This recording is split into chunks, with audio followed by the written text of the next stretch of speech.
Hello, this is John with Theology Ed. I consider this an important video. What I'm going to say is about current events, things that are going on and what's coming soon. The world's a mess. It seems like every new headline is unprecedented, and every day we get new headlines. The stability we were accustomed to in the past is quickly disintegrating. The World Health Organization declared a global pandemic in March, and people all around the world have been placed under varying degrees of lockdown by their governments.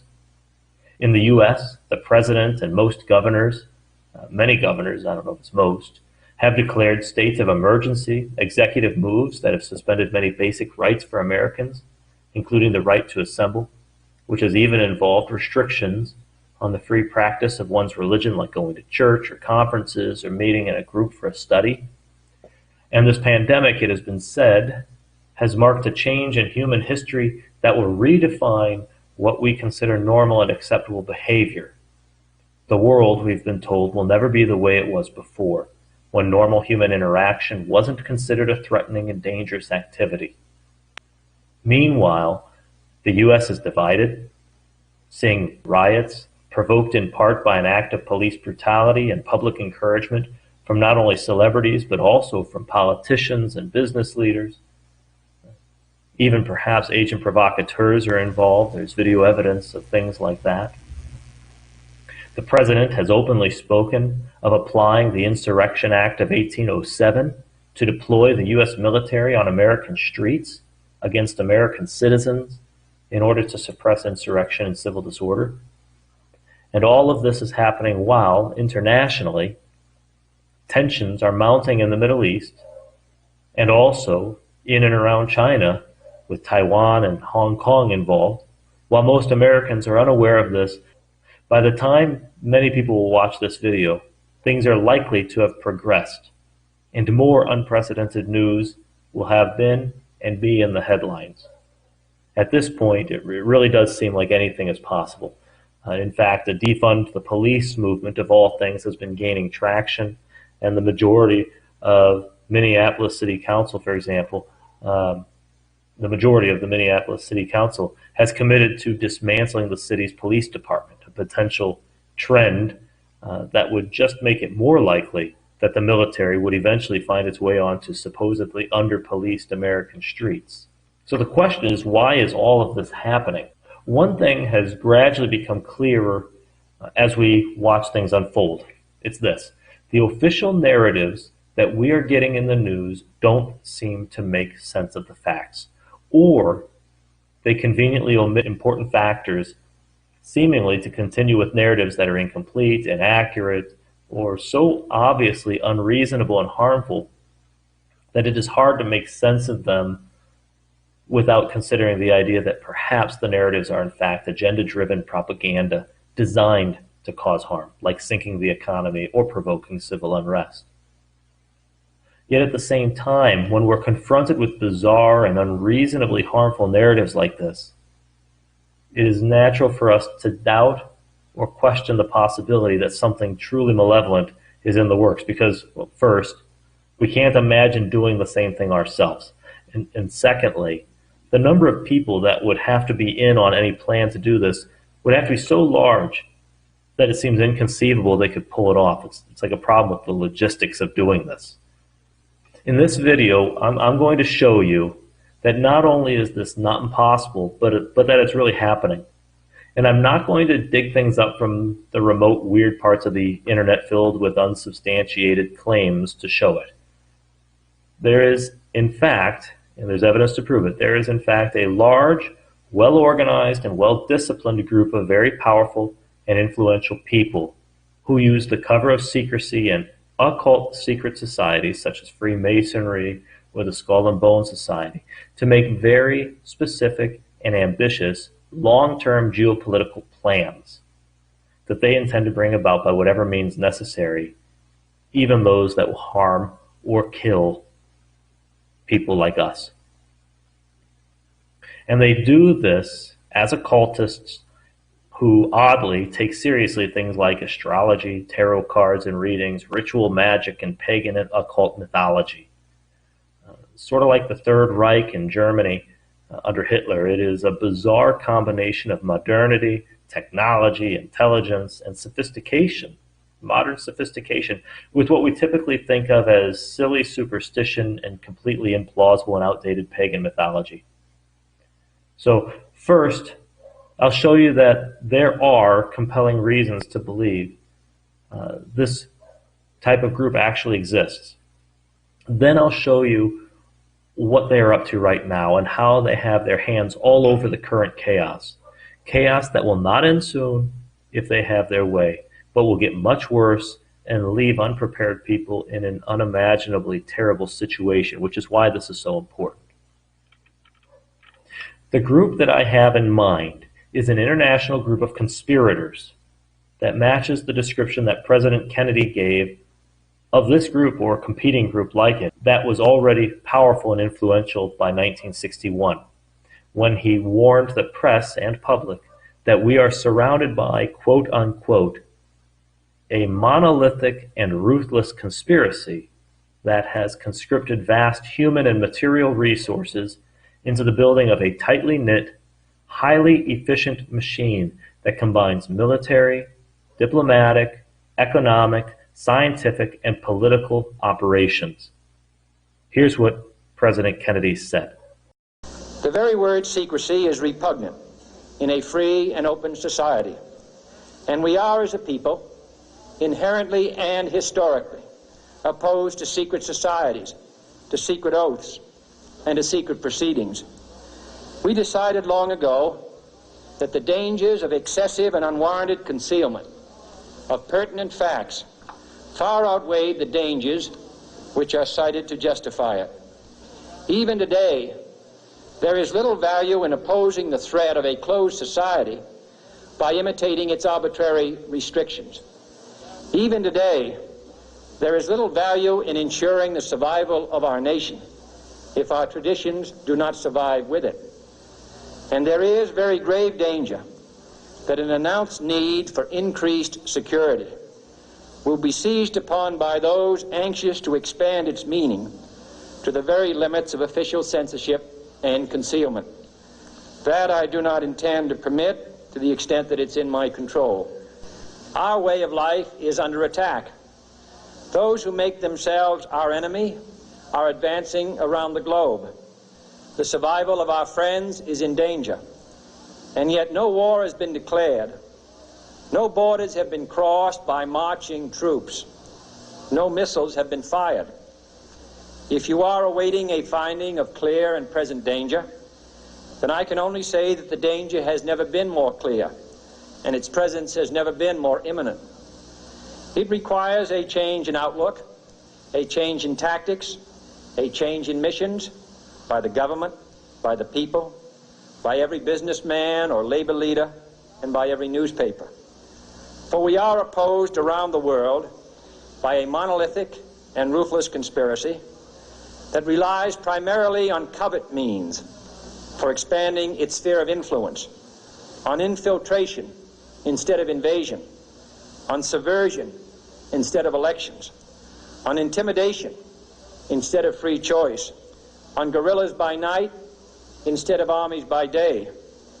It is a system which has conscripted vast human and material resources into the building of a tightly knit, highly efficient machine that combines military, diplomatic, intelligence, economic, scientific, and political operations. Its preparations are concealed, not published. Its mistakes are buried, not headlined. Its dissenters are silenced, not praised. No expenditure is questioned, no rumor is printed, no secret is revealed. It conducts the Cold War, in short, with a wartime discipline no democracy would ever hope or wish to match. The type of conspiracy that Kennedy describes here is the very sort of thing that people today mock and ridicule as absurd, logistically impossible, and something that only naive people who live in a fantasy world could believe. And yet, one of the most respected presidents in U.S. history warned us that it existed before he was brutally murdered beside his wife on television in what many today still believe was a conspiracy to have him eliminated. But perhaps even Kennedy was naive in believing that there was a conspiracy, or perhaps he was lying about it in order to control the press by making them afraid of a non-existent boogeyman, and we'd be foolish to even believe him. Is there any other substantive, credible evidence of a large-scale secret society-based conspiracy of the rich, powerful, and influential with ambitious geopolitical goals? There is, and this is really interesting and important history to familiarize ourselves with. 39 years ago, Italy was confronted with a scandal involving a secret society described as a state within a state.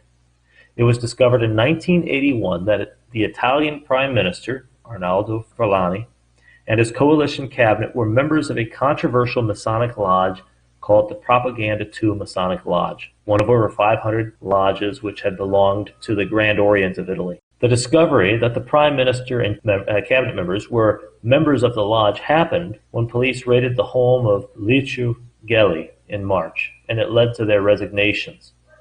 Gelli was the Grand Master of the P2 Lodge, which, according to a 2015 article in the British paper The Independent, quote, was implicated directly or indirectly in most of the scandals, plots, and acts of terrorism that marked the country's dark decades of the 1970s and 80s. From an attempted 1970 coup to the kidnap and assassination of Prime Minister Aldo Moro in 1978, and the Sindona and Banco Ambrosiano financial scandals with their links to the Mafia and the Vatican, to the 1980 Bologna station bombing and other murders and acts of violence, end quote. Gelli used this lodge, it turned out, in order to replace existing power structures with a fascist government. In his words in a 2008 documentary, he said this: "I fought for fascism, I am a fascist, and I will die a fascist." When the police raided Gelli's home in 1981, they found a partial list of the lodge's members. Including Gelli's name, the list was 962 people long, and it included the following: 195 officers of the different armed forces, all of the heads of the secret services, 44 members of parliament, 3 ministers and a secretary of a political party, bankers, businessmen, leading magistrates, prefects and heads of police, journalists, broadcasters, and civil servants. And of course, the Prime Minister had to step down and his cabinet. Additionally, top officials from Banco di Roma, I think as I say Banco di Roma, and the National Bank, the third and the first largest banks in the country at the time, were on the list. And this list of 962 names was a numbered list that began at 1,600. In other words, it appears that less than 2/5 of the members of this politically ambitious, terrorist, and treasonous lodge, which had placed its members in the highest offices in the land, including the Prime Minister, were identified. 1,600 names were apparently on the list that nobody ever identified, nobody ever found. And who knows if we had the end of the list, if they had the end of the list as well. Now, someone may think that perhaps the entire thing dissolved when Gelli was finally arrested and over 900 comrades lost the veil of secrecy. But why should we believe this? Gelli lived until he was in his 90s, dying in 2015, never having spent a single day in prison, and being featured in documentaries, the news, etc., explicitly and openly admitting his fascist commitments without fear of repercussions. He was clearly protected and was never forced to out a single member of the group. The conspiracy that existed in 1981 not only existed in 1981, but those same members who are living today continued as a part of it. Members in their 30s at the time are only in their 70s now. This isn't ancient history. And through 2015, when Gelli died, it was apparently still influential enough to keep him from suffering any serious consequences for his crimes, even though he was the head of a known, documented terrorist organization that was complicit in and responsible for the assassination of a prime minister as well as terrorist attacks that killed or injured hundreds of people. I think we can be confident in some form it not only exists today, the conspiracy, the group, but its influence has probably even grown. And this is especially the case if it has had almost 40 years to conduct its business, as Kennedy described the ruthless conspiracy that surrounds us, with a wartime discipline no democracy would ever hope or wish to match. So it is clear that such conspiracies are not logistically impossible or absurd. And they are not just the products of the imaginations of simple-minded people who will believe any ridiculous claim on the internet. In the 60s, we were warned by the US president that this is happening. In the 1980s, we saw a documented example of it happening on a large scale, so large that a single Masonic lodge was operating a de facto fascist terrorist state within a state, collaborating with the Vatican, Mafia, and I didn't mention CIA, and also people and agents from other countries, Brazil and Argentina, I believe, at least documented, and placing its people in the government all the way up to and including the Prime Minister. And if anyone has any doubts about whether this could happen in the US, consider the options that Americans had for president in 2004. George Bush and John Kerry. Both were members of the same secret society, the Skull and Bones Society out of Yale. And as old men, they did not treat this secret society as some sort of goofy college fraternity or a good time. Instead, they took their oaths of secrecy deadly seriously and wouldn't even discuss it when asked about it in separate interviews by Tim Russert on Meet the Press.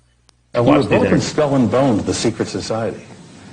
It's so secret we can't talk about it. What does that mean for America? The conspiracy theorists are going to go I'm wild. sure they are. I don't know. I haven't seen the web. Number 322? First of all, he's not the nominee. And, look, I look forward... Are you prepared to lose? No, I'm not going to lose. You both were members of Skull and Bones, a secret society at Yale. What does that tell us? Not much, because it's a secret. Is there a secret handshake? Is there a secret code? I wish there were something secret I could manifest. 322, a secret number? There are all kinds of secrets, Tim, but one thing is not a secret. I disagree with this president's direction that he's taking the country. We can do a better job, and I intend to do it. And we'll be watching. Be safe on the campaign trail. John Kerry, thanks for joining us. And we'll be right back. They didn't downplay the society in those interviews. They didn't laugh it off as goofy college guys playing around and having a good time. They looked disturbed and perhaps even upset about the question and did whatever it took to change the subject. The upshot of all of this is that we are being governed by a cabal of rich, powerful, self-interested, godless members of the occult, completely content to hide their real loyalties and intentions behind the veil of secrecy within their secret societies, like the Propaganda 2 Masonic Lodge. And as it turns out, while they say one thing with their mouths, they demonstrate their true loyalties and purposes through the symbols they use and through their actions and policies.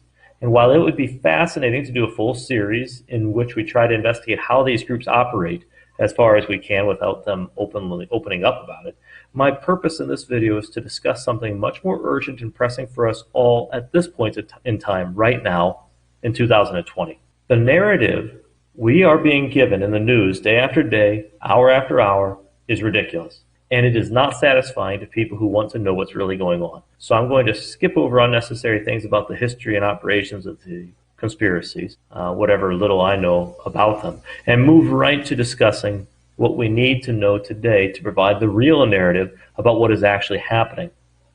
And with this narrative, we'll be able to see what is going on now as well as what appears to be in their plans over the next couple of years, with things accelerating in the next few weeks. Right now it's early June in 2020. In particular, we are fast approaching the next 9/11 style event.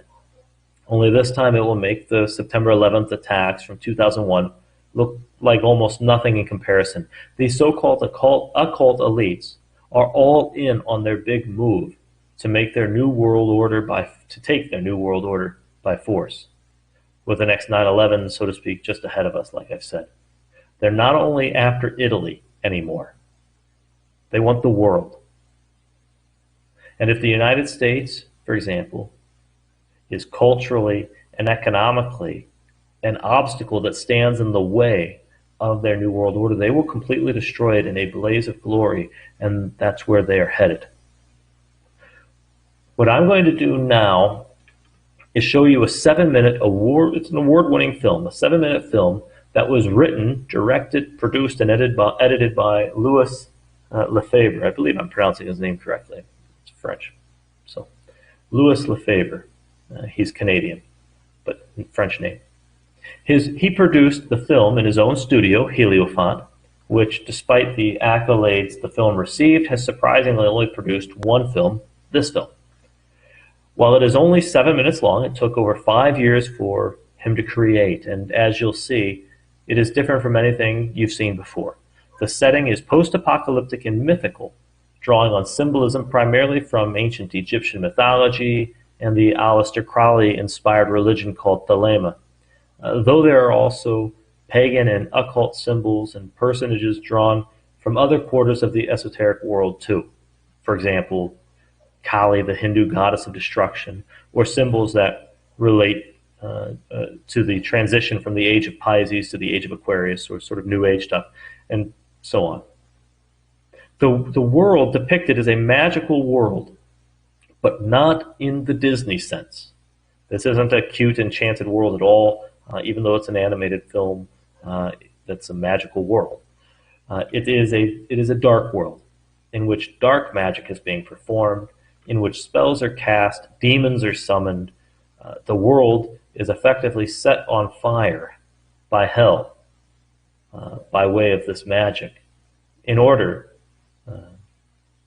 to change the world and bring about their new world order. And when we look at this video, we will see better how they think they're going to accomplish some desired change by way of this magic, and it will tell us what it is. This may seem like a strange place to turn in order to get a narrative for current events, but it isn't. The film's title is I, Pet Goat 2, a title that refers the viewer back to the first Pet Goat, which wasn't a film. It was the September 11th World Trade Center attacks, when President Bush was in a classroom reading a story with young students called The Pet Goat, a story that ends, I've read, with the words, more to come. And in I, Pet Goat 2, as you'll see, Bush is again inside a classroom while destruction is happening outside. Only this time, the destruction is much more extensive, because the next 9/11 will be much worse than the first, if this video is accurate. And while this video was released on June 24th, 2012, it remarkably contains an unmistakable representation of the calendar for the year 2020, which represents things that have already happened and that tells us what's still left to come in the remainder of the year, suggesting that this is more than just a video, but it's actually a plan. So let's watch the film without any interruptions. After it's done, I'll help you digest what you saw and explain the calendar for you after that.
So what exactly is it that we just saw?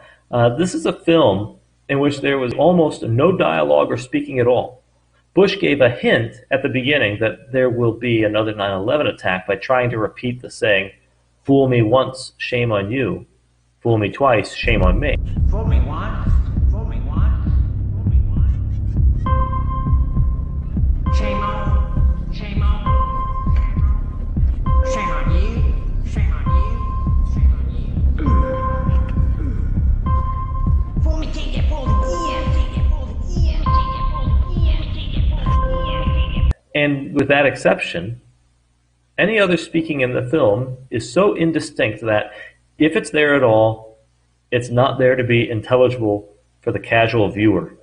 For instance, the scene just before the viewer enters into the church phallus at the lighthouse with the old prostitute appears to have some mumbled speech, but it is clearly not designed to be understood. Listen carefully here. You'll hear.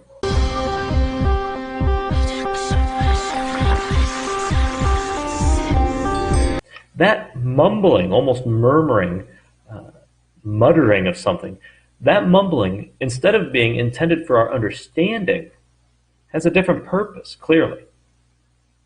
It has a purpose as a part of a ritual. I'll explain here in a second.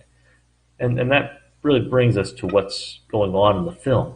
I Pet Goat 2 is a film in the theater magic or ritual magic genre.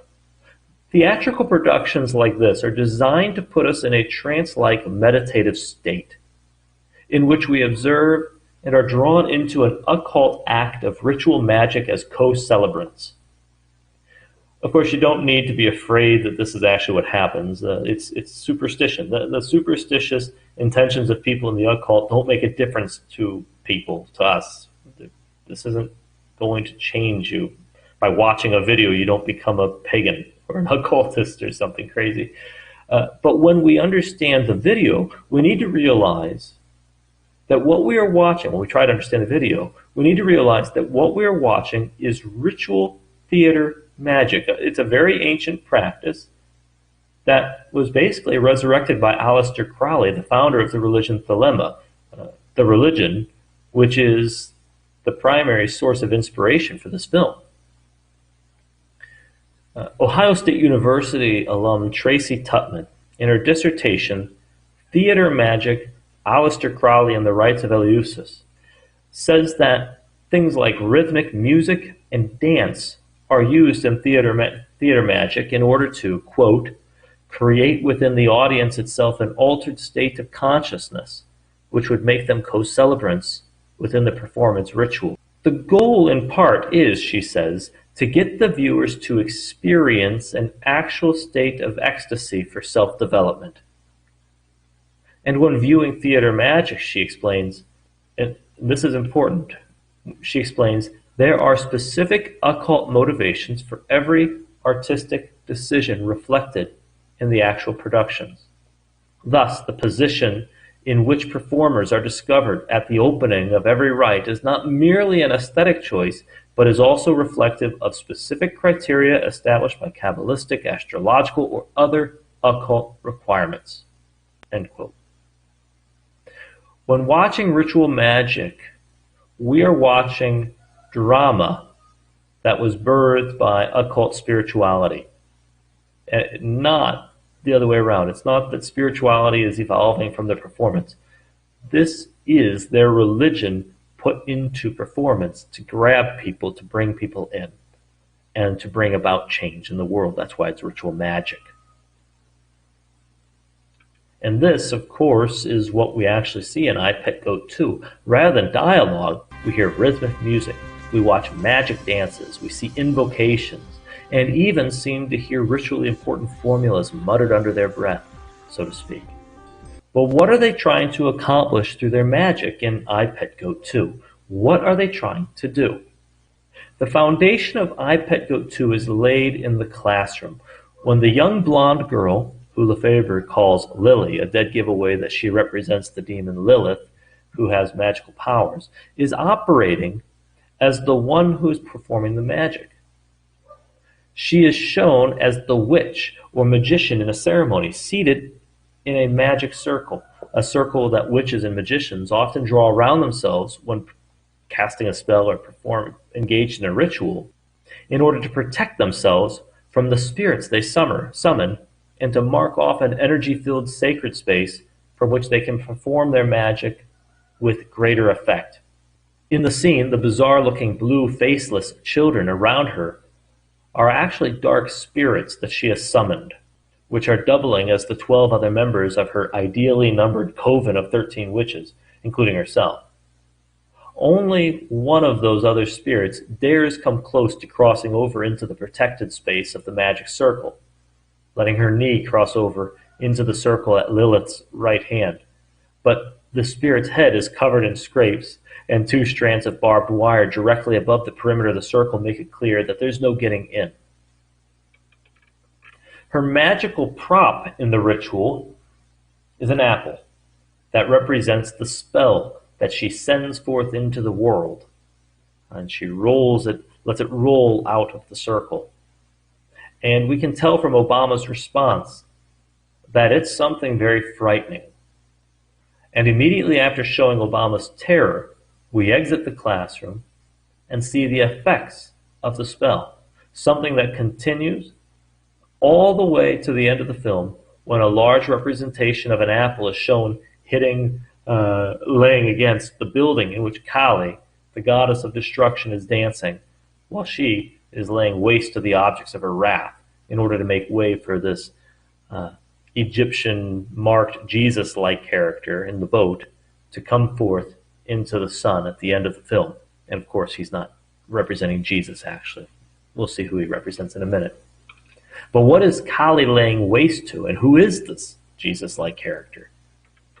The key to answering these questions and others like them in iPetCode 2 is to recognize that beneath the cleverly selected and meaningful variety of symbols in the film is at root the mythology of Aleister Crowley's Thelema, and a ritual summoning of a demon they called Ra Hor Quod, the god of war and vengeance, with the aim of him destroying everything left of the Christian era, religiously, culturally, institutionally, politically, including especially the church, believers, and the United States of America. So who is Aleister Crowley, and what is Thelema? Crowley is one of the most influential occultists in the 20th century. He called himself the Great Beast and his wife the Whore of Babylon, something I don't recommend you call your wife. And he took pride in the fact that using gematria, his name equaled 666. He founded the religion called Thelema, the name of which is derived from the Greek word for will. And the law of Thelema was, do what thou wilt. Crowley claimed that the sacred book of Thelema, the book of the law, was dictated to him in 1904 when he claims to have audibly heard the voice of his holy guardian angel Lucifer under the name Eius in his room. This religion celebrates and is dedicated to the coming of the so-called Eon of Horus. The Thelemites often discuss 3 major eons, or periods of time in recent history. The first of these eons is the Eon of Isis, which ended roughly 2,000 years ago around the beginning of the Christian era. This eon revolved around the worship of the mother and nature, and it's long gone, the Thelemites tell us, a couple thousand years ago. The Eon of Osiris was next. It continued from the time that the Eon of Isis ended until Crowley's vision in 1904. And it's the second of these 3 eons, and is characterized by valuing sacrifice, the worship of the God who dies and rises again, and the hope of resurrection. It is not a coincidence that it coincides with the Christian era. The religion, of course, with a dying Savior who rises from the dead, and the whole group of believers is waiting for their death and resurrection, their resurrection after death. The Thelemites believe that this Christian era officially ended in 1904 with the beginning of the Eon of Horus. That's the 3rd Eon. Crowley's Eon of Horus is a post-Osiris, post-Christian era, that has no regard for dying gods who rise from the dead and has no appreciation whatsoever for self-denial, self-sacrifice as virtues. The Aeon of Horus, at the beginning of the era, must coexist with some holdouts from the Aeon of Osiris, namely, clearly the Aeon of Horus began and Christianity is still here. So they have to coexist with Christians, the church, and anything related to this Christian culture that was already established and hasn't been destroyed yet. However, Thelemites consider the continuation of Christianity in the Aeon of Horus to be something that creates an imbalance in nature, ensuring that peace is unachievable and that war is inevitable. Until Christianity and whatever is left of the Aeon of Osiris is eliminated, according to Thelemites, peace is impossible. This is expressed concisely in Tobias Churton's biography of Aleister Crowley. He writes this: according to Egyptian mythology, the birth of Horus required the death of Osiris. Thus, Crowley claimed that the Aeon of Horus abrogated the rituals of Osiris, by which is meant the interpretation of Jesus' sacrifice as sorrowful, promoting concepts of self-sacrificial martyrdom, life through physical death. A spiritual message had been distorted into blackness in the Aeon of Osiris. Its time was up. The sun child would triumph. Aiwas's message challenged civilization at its most fundamental level. Until we get the message, asserted Eius, there will be war, the burning side of the life-giving sun, nature unbalanced. That comes from the biography of Aleister Crowley, entitled Aleister Crowley, the Biography, Spiritual Revolutionary, Romantic Explorer, Occult Master, and Spy. Thelemites, however, do not believe that the outcome of the war between the Aeon of Horus and the Aeon of Osiris, and Horus's Aeon in Christianity and whatever's left of Christian culture and institutions, they don't consider this war as having an uncertain outcome. They don't think there's a chance that Christians win. The Aeon of Horus is already a reality in their minds, and it just needs to be perfected. And Horus himself, under his active aspect as the god of war and vengeance, using the name Rahor Quod, so referring to Rahor Quod here is Horus, the god of war and vengeance, will eliminate what's left of the Aeon of Osiris and Christian religion and culture, not through reasoning, not through arguments or persuasion, but through brute force.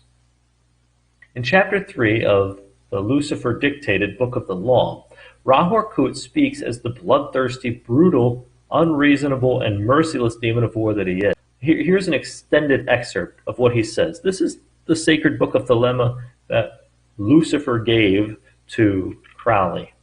Beware, hold, raise the spell of Rahor Quod. Now let it be first understood that I am a god of war and of vengeance. I shall deal hardly with them. Choose ye an island, fortify it, dung it about with enginery of war. I will give you a war engine. With it ye shall smite the peoples, and none shall stand before you. Lurk, withdraw. Upon them this is the law of the battle of conquest. Thus shall my worship be about my secret house. This shall be your only proof. I forbid argument. Conquer. That is enough. I will make easy to you the obstruction from the ill-ordered house in the victorious city. Thou shalt thyself convey it with worship, O prophet, though thou likest it not. Thou shalt have danger and trouble. Rahor Quod is with thee. Worship me with fire and blood. Worship me with swords and with spears. Let the woman be girt with the sword before me. Let blood flow to my name. Trample down the heathen. Be upon them, O warrior. I will give you of their flesh to eat. Mercy let be off. Damn them who pity. Kill and torture. Spare not. Be upon them. In I Pet Goat 2, the magic ritual is designed to bring Rahor Quod, represented by the so-called Jesus-like figure in the boat, out of the shadows or wherever he is hiding and into the world to wage war on whatever remains from the Aeon of Osiris. There will be nothing subtle about it. They are going to take the fight directly to the church, to Christians, and to the country whose influence and culture is perhaps least compatible with the Aeon of Horus, the United States. This is evident from many features of the film. That the U.S. as a target is clear, most notably by the fact that the U.S. flag is ripped in half in front of a doomsday clock at midnight. The Statue of Liberty is flooded at the bottom, and the torch goes out and falls, so it's destroyed. And the creators even wrote USA, not very subtly, in the city that is represented as being overwhelmed by a huge tidal wave in the final scene, when Rahor Kuit's back is to the church and the city that are being destroyed. And that the church is a target is clear from the fact that, well, the church is destroyed while Rahor Kuit has his back to it. And in fact, the crown of thorns finally starts to disappear just as the church starts to crumble, suggesting that the church was an obstacle to be overcome, a cause or source of his suffering. But now the question is this: if that's what's going on, that's the big picture. Of course, if you want details, I have a 20-part series on this that's still growing, where I go into detail after detail explaining the mythology and how it applies and is being used in iPet Goat 2. It's very fascinating. But if that's what's going on in this video, and it is, the question is this: when do they plan to make this happen? And I mentioned at the outset that the 2020 calendar is included in iPet Goat 2.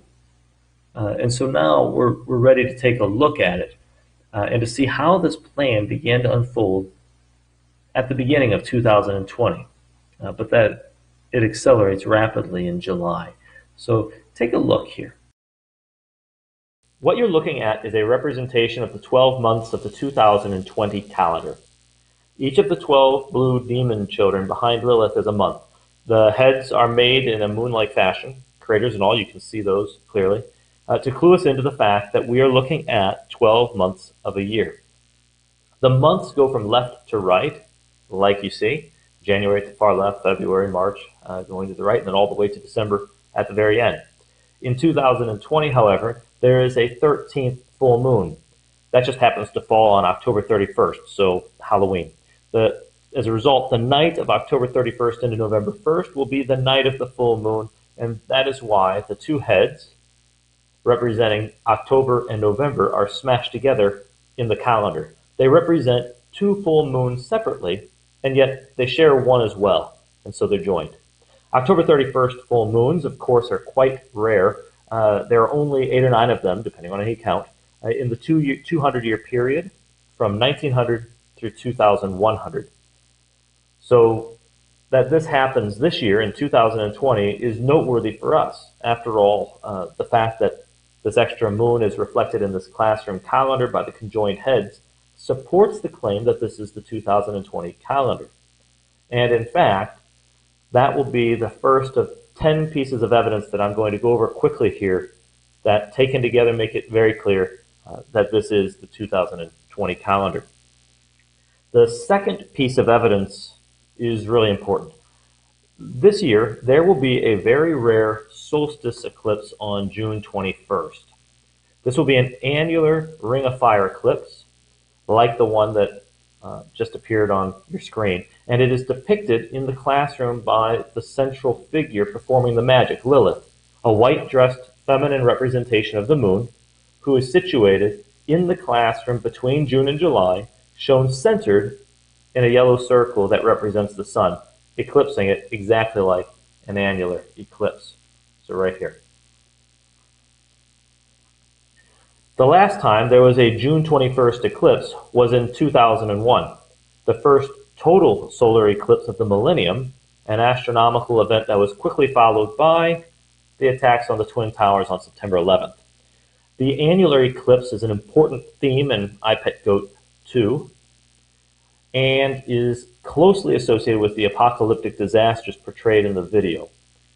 For instance, the Ring of Fire eclipse appears as the large O in the heliofont logo, indicating its central place in the film and rituals.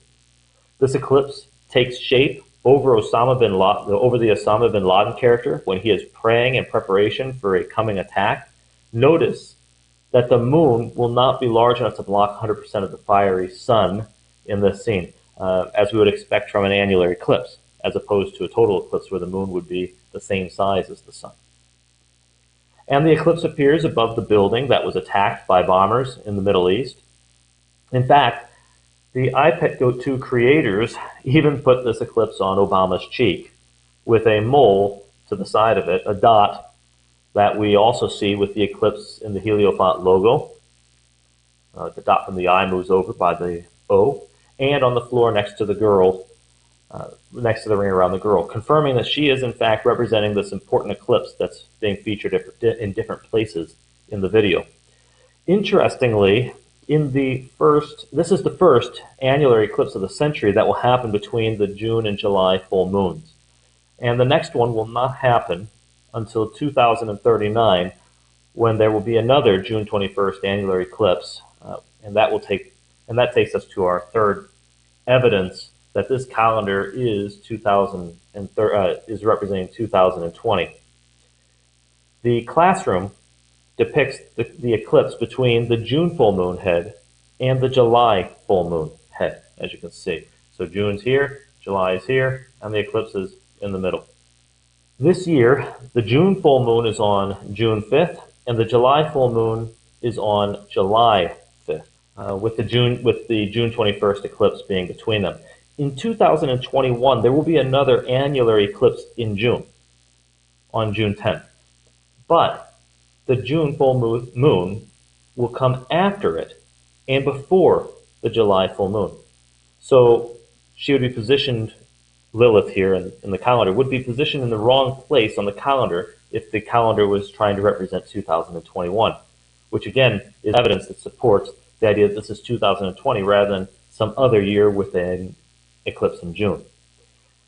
And that takes us to another couple pieces of evidence that are also interesting.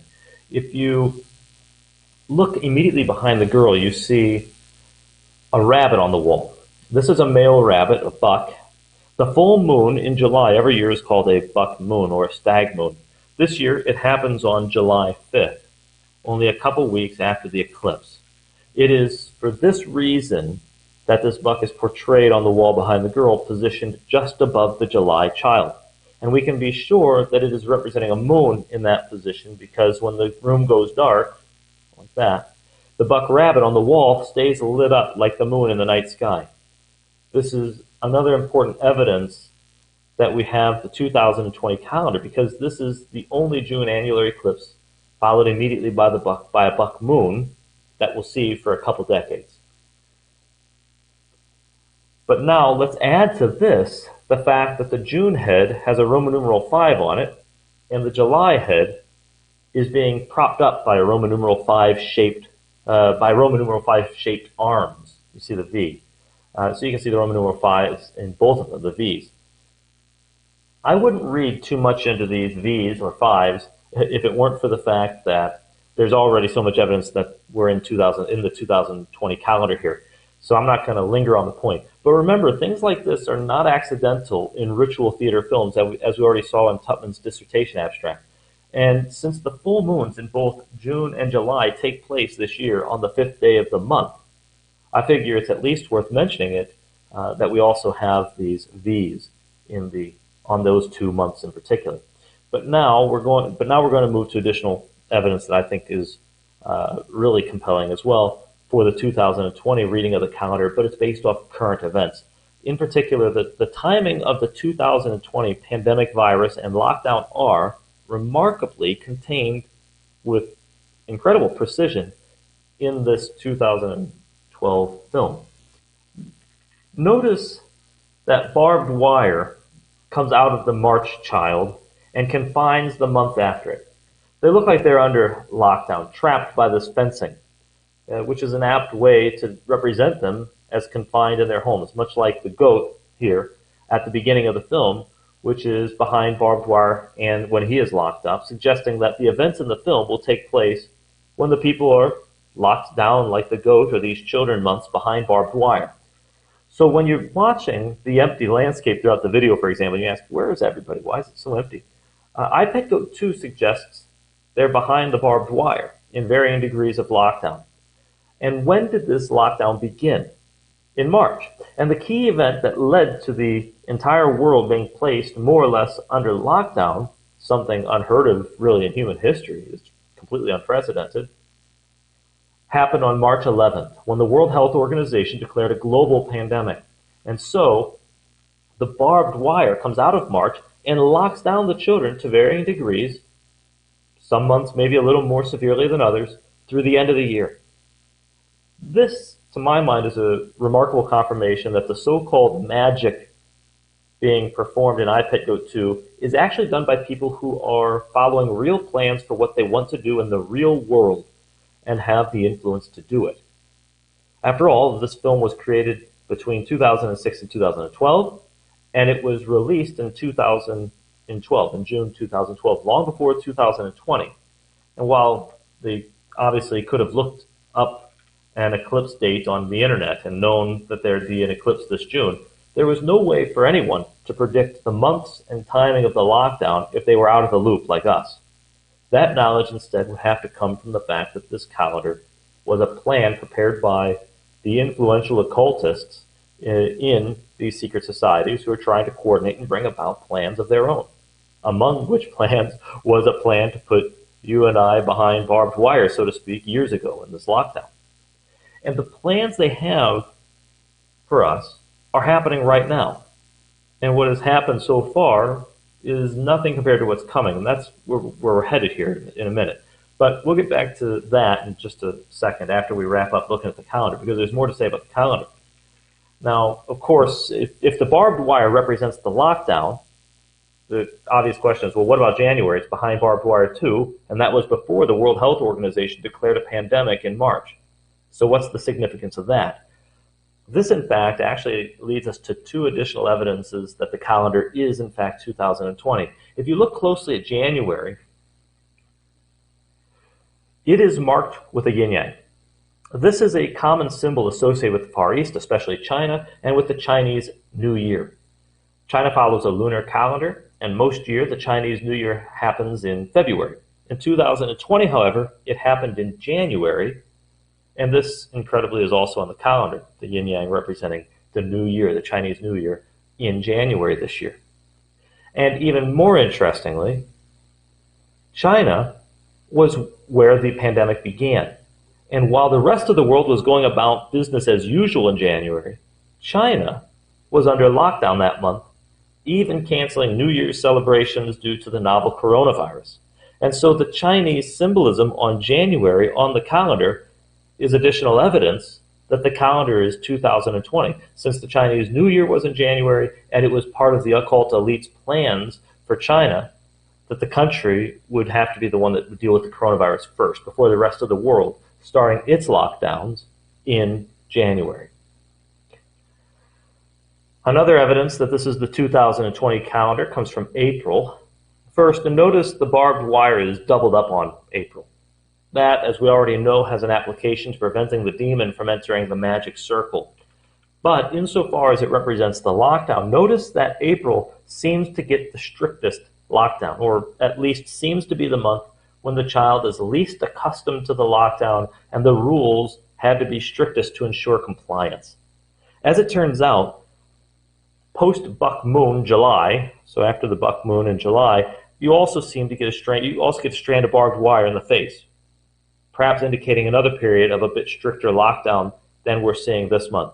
But April still seemed to get it worse, or at least didn't cope as well with it.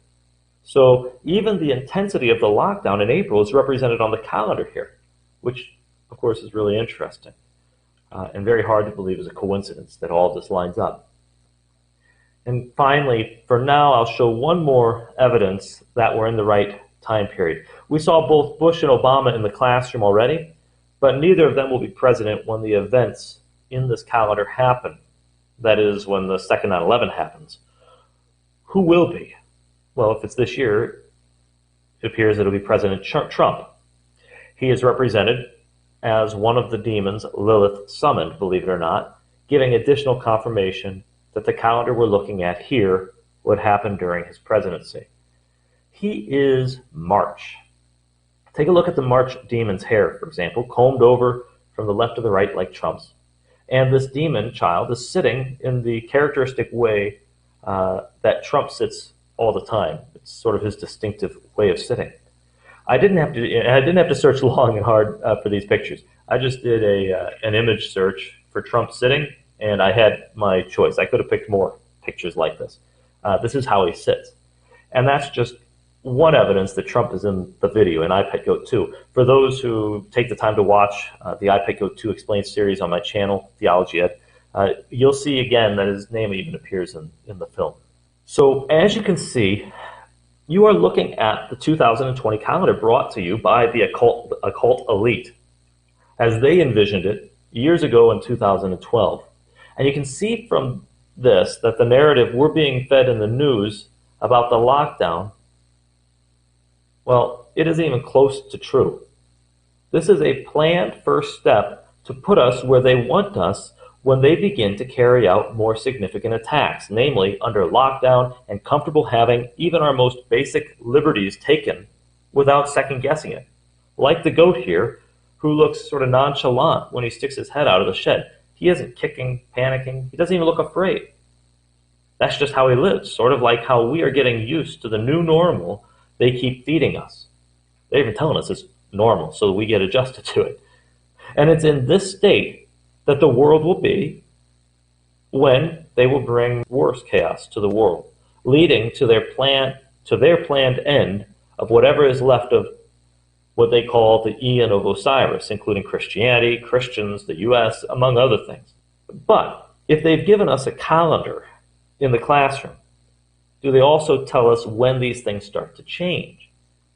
And so that's the next question. It does appear that they do. The buck moon rabbit behind the girl, as we've seen, marks the turning point.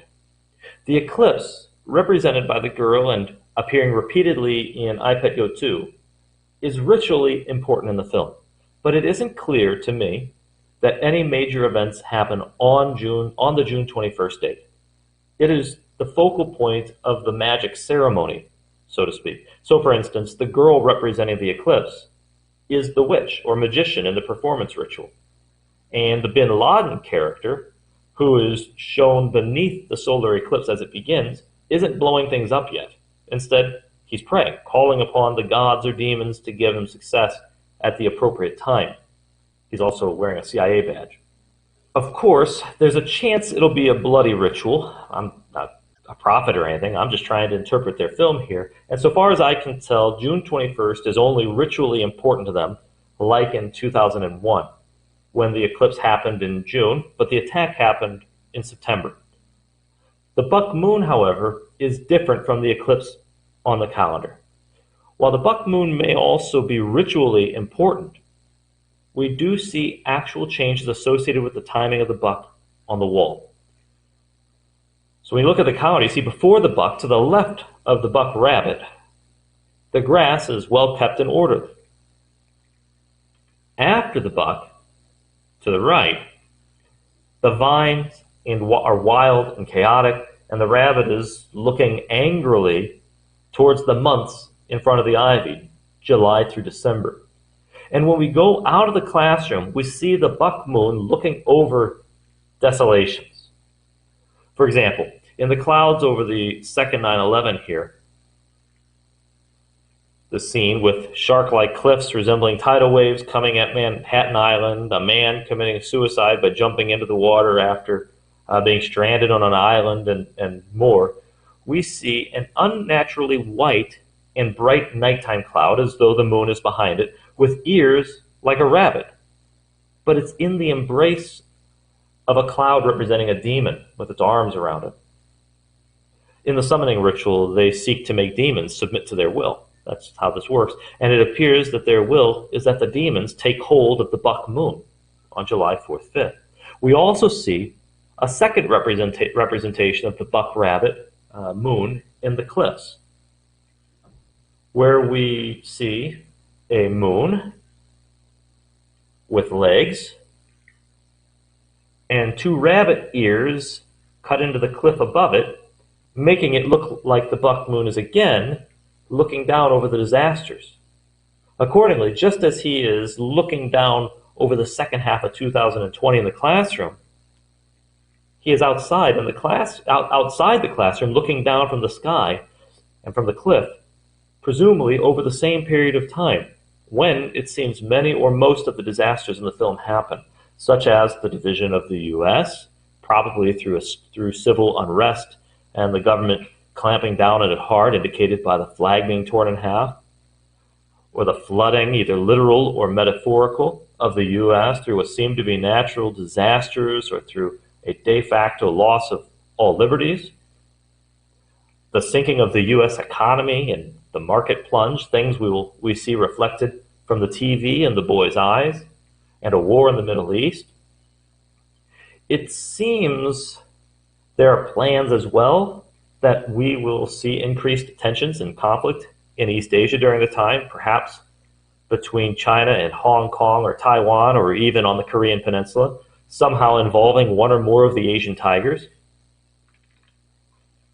And somewhere along the line, perhaps we'll see a dirty bomb or a nuclear act of terrorism pinned on Islamic extremists and used as a justification for unimaginable evils, probably as the attack that qualifies, strictly speaking, as the second 9/11 due to its similarity to the first one, being a false flag act of terrorism pinned on people who aren't responsible.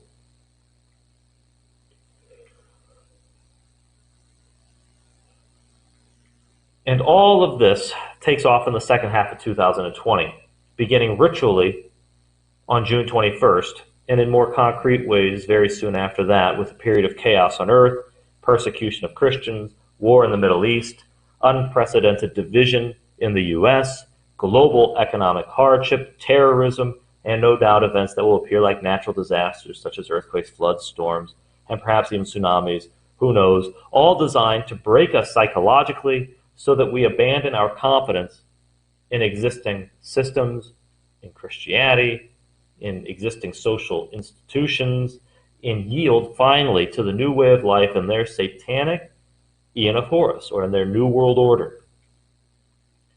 That, at least, is what the film is portraying. And this explains what's really going on, at least from the perspective of the occult elite, who are planning and orchestrating this from a human perspective.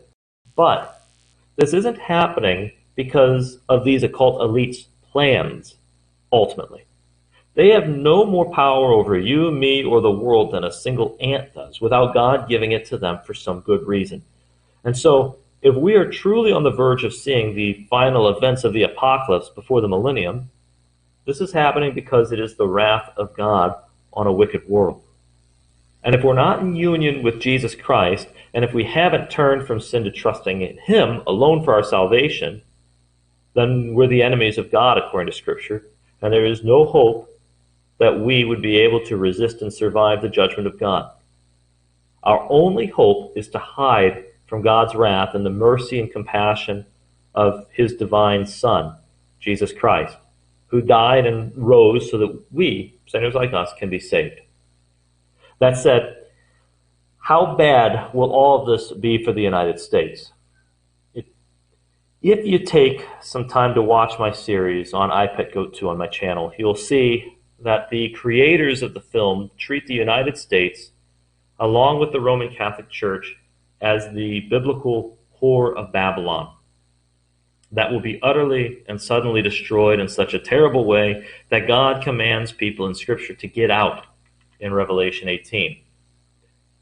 And I heard, this is the passage, Revelation 18:4, and I heard another voice from heaven saying, "Come out of her, my people, that ye be not partakers of her sins, and that ye receive not of her plagues. For her sins have reached unto heaven, and God hath remembered her iniquities." I don't advise people to stay or leave the U.S. because I don't know your circumstances, and everyone's situation is different. But the people whose fingerprints are all over current events, and who are planning the destruction of the U.S. when they call it the Whore of Babylon, they're effectively telling people to get out in order to be safe. And there's other evidence they do this. I have videos related to this on the channel. But whether or not you can or want to move out, certainly wherever you are at, you can repent of your sins, pray, and walk with God until the end. And that's the best preparation we can make.